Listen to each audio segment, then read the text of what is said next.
জ্যৈষ্ঠ মাসের অমাবস্যার তিথিতে এই ফলহারিণী কালী পুজো অনুষ্ঠিত হয়।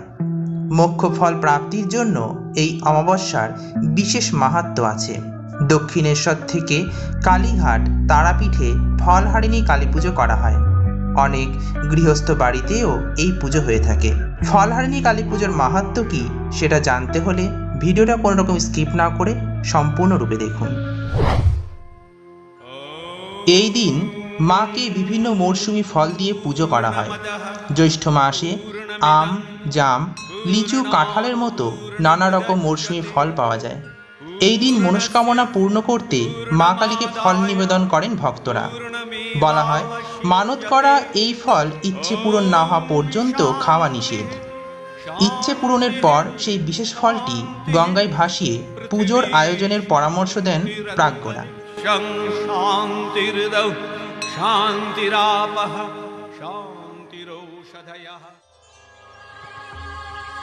কিন্তু এই অমাবস্যাকে কেন ফলহারিণী অমাবস্যা বলা হয় জানেন?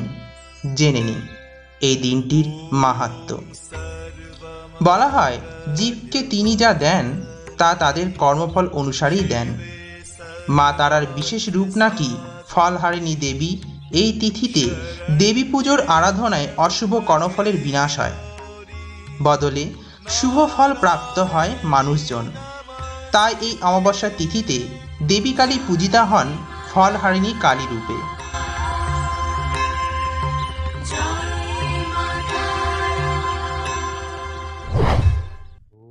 এই অমাবস্যার তিথিতে মায়ের পুজো ভালোভাবে সম্পন্ন করলে মা সমস্ত অশুভ ফলের নাশ করে শুভ ফলের প্রাপ্তি ঘটান। সমস্ত অশুভ কর্মফল হরণ করেন বলেও এই অমাবস্যার কালী পুজোকে ফলহারিণী কালী পুজো বলা হয়। এই দিন পরমহংস রামকৃষ্ণদেব মা সারদা দেবীকে ষোড়শী রূপে পূজা করেছিলেন।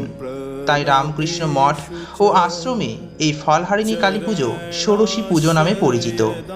শ্রী রামকৃষ্ণদেব তার মোক্ষ প্রাপ্তির জন্য এই নিয়মে পুজো করলেও দিনটিতে অনেকেই নানা ফল দিয়ে মা কালীর পুজো করে থাকেন। শারদে জ্ঞানদায়িকে পাপেভ্যো ন সদা রক্ষ কৃপাময়ী নমোস্তুতে।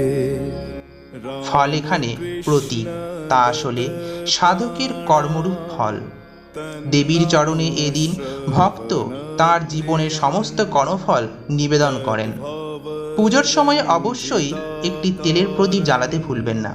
বলা হয়, এই দিন মায়ের বিশেষ পুজোয় সকলের বিদ্যা, কর্ম ও অর্থ ভাগ্যের উন্নতি ঘটে। সাংসারিক দাম্পত্য জীবন ও নানা ক্ষেত্রে মানুষ যে বাধার সম্মুখীন হন সেই বাধা কেটে যায় এবং মায়ের কৃপায় অভীষ্ট ফল লাভ হয়। সেই সঙ্গে মানসিক ও আধ্যাত্মিক দিকের জাগরণ ঘটে এই বিশেষ তিথিতে। তোমার প্রিয় দর্শক, আজকের এই ফলহারিণী কালী পুজোর মাহাত্ম্য কেমন লাগলো কমেন্টে জানাতে ভুলবেন না। আর মাকে ভালোবেসে থাকলে কমেন্টে লিখুন জয় মা তারা বা জয় মা কালী, যিনিই তারা তিনিই কালী। দেখা হবে পরবর্তী এরকম ভিডিওর সাথে। ততক্ষণ পর্যন্ত নমস্কার।